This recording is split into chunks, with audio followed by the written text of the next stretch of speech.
The Silk Road was not a single road but a vast network of trade routes that connected Asia, Europe, and parts of Africa for more than 1500 years.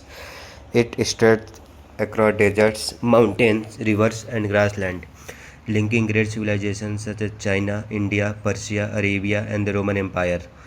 Although many people imagine endless carava carrying only silk, merchants transported countless other goods, including spices, tea, paper, porcelain, precious stone, cotton, and glassware. Even more valuable than the goods were the ideas, inventions, and cultures that travel alongside them. One of the most famous starting points of the Silk Road was the ancient Chinese city of Chang'an, known today as Jian. Merchants loaded their camels with valuable product and began journey that could last many months or even years. Along the way, they stopped at oasis town where they could rest, trade, and gather information about weather, politics, and safe routes. This town became lively center where people speaking different language met each other for the first time. Traveling the Silk Road was extremely dangerous. Traders had to cross the scorching Taklamakan desert where water was scarce and sandstorm could suddenly appear. They also climbed the towering mountains of the Central Asia, where freezing temperature and narrow path made every step risky.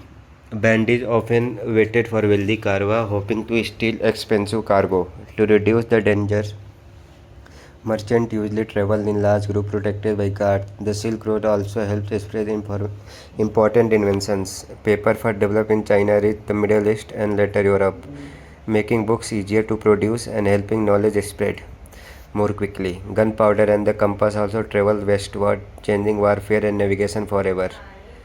At the same time, religions such as Buddhism, Islam, and Christianity move across the trade routes, influencing millions of people in different regions. One of the most famous travelers on the Silk Road was Marco Polo, a merchant from Venice.